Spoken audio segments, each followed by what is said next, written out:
Alrighty, I told you we were going to round out the show with Eric Justice, the executive chef for Pei Wei, because he's showing us the newest dish that's been kind of rolled out. I almost said unrolled. That's not it. Starts on Monday. Rolled out on Monday, but today, if you go in, you're going to get this little card so that you can try it later.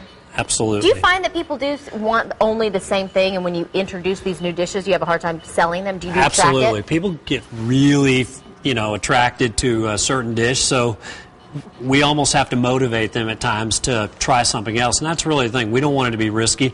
They don't want to go in. They're so avid about that dish that they're scared to go in and not like the new one. Yeah. So we're sort of trying to take that risk away and have them try it. And what we find is people are blown away. Hey, I've never had Korean food before. I've never had Vietnamese. I would have never tried that had you not done that. But then we get them hooked on a new one. So that's what we're here for. And then get you hooked on a couple of things. Yeah, exactly. Absolutely. Okay, so let's go back to Korean barbecue. We'll just sort of finish up. We've done all the prep. We're pretty much ready to. We'll stop horsing around and put this dish together. Horsing around. But I want you to try the dressing because you've been snacking on my apple here every time the camera goes away. So that has a real big apple flavor to it. A little bit of spice, right? That's great. Great. See, she wants more. You hold on to that, and I'll get going over here. So the way to do this at home, you want to have a flat bottom wok. The key to wok cooking is really high heat. Okay. And have all your ingredients ready and mixed up, because once you start going, there's no stopping. Okay. So, and if you don't want to do this, just come to Pei Wei and we'll make it for you. But exactly. I'm going to show you how to do it. So we got a sauce made for us. You want to cut the other thing about it, the Asian cuisine, is you want your ingredients to all be bite-sized. They're that way for a reason, because it's not a knife and fork cuisine. It's made to eat with chopsticks, and every bite should be able to be chewed in one bite. Okay. So even when we cut up our beef, we cut it in real small sugar packet size. What type of beef are we That's using? a flank steak. Okay. And it cooks up really quick. It's got a little bit of fat in it, so it stays juicy. Just for speed purposes, I cooked it ahead of time for us. We're going to throw our barbecue sauce in there. Get about 4 ounces of that per dish. Going to put that in there. It's immediately going to come to a boil. And like any barbecue sauce, we want that to sort of caramelize a little bit. And since our vegetables are really thin, they don't really need to be cooked other than just tossed. So we're going to add our beef to them. Now, let's say we're cooking with a wok at home and we start to see that sauce is kind of burning on the bottom. Yep. Are we too hot, or is that exactly what we want to happen? You don't want to let it burn for any length of time, but you want it to sort of start to come to a boil, because everything really kind of comes together. So we're going to toss that. We're going to add our carrots and scallions to this. What is the primary flavor that's going to pop first whenever we try this? I think the forward flavor in this is that Korean pepper paste. It's a different type of pepper that you wouldn't normally find, but it's not like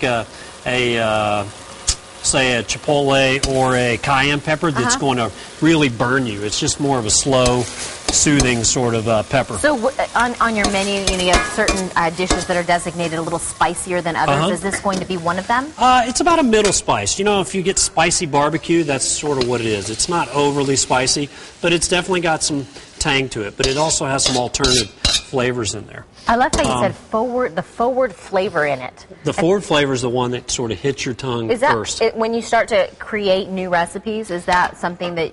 It's always something we're sort of thinking about. What's the dominant flavor in the dish? What do we want to really carry through? What do we want background flavors to be? So that's why you have all kinds of little different ingredients in there to do it. And that's what makes our food complex and different at the same time. What is this doing with that? This is going on top. So this is our counterpoint that we talked about.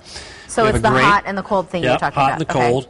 And besides that, I think it just makes it look amazing. He's like, I made it, and I'm going to just put it out there. It is amazing. So the great apple and pear Mizuna salad on top. You got carrots for a little bit of crunch and color, and green onions or scallions. Very big in the cuisine. The last thing we're going to do is you want to toast off some sesame seeds? Black and white sesame seeds. Sesame's huge in Korean cuisine. It but also gets in a little other bit. Asian countries too, right? A lot. Yeah, absolutely. Chinese, very big as well. Let me try. Give that a try. Oh my gosh, that's a big piece. I have to take something small, otherwise I'm going to be rendered useless for the next couple minutes. Grab a little. I'll talk. You grab a little salad at the same time. You want to try them both together. That's what really makes it. I'm not going to complain about going back for more. Well, what it does, it gives you a little bit of break. So if you ever ate a big barbecue sandwich or something barbecue. At the end of it, you're like, oh, I can't eat anymore. I'm really tired of that flavor. So what this serves as is a little bit of, oh, see? Smells it good. Here she comes. Flanking me from the back. The salad serves a little bit of a palate cleanser. It cleans it off and sort of refreshes your... here, I got a spoon for you. Want that? Oh, she's already loaded you up. Nice. I'm not getting tired. Oh, yes, that is a perfect bite. You want the perfect bite? Nope, I'm good. So the salad acts as a cooling, cleansing, sort of different flavor profile in there. That was good. My kids would like that too. It's not too spicy. Not great. Just a nice. Why don't you tell everyone about what that says right there while we eat? What's that say? Oh, all locations in Valley you can find. Has locations. Yeah, well, we have locations. Yeah, this is true. Pei Wei has locations. Okay. Let me make it easy. They have locations all over the Valley. We're going to help you find the one that's closest to you by posting their website on our website. And by the way, Eric just told me that if you are interested in just swinging through, you can place your order online, pick the pickup time, and then go pick it up. So especially tonight, don't forget, you go in, you get your free coupon for Thank you, Eric. Pei Wei.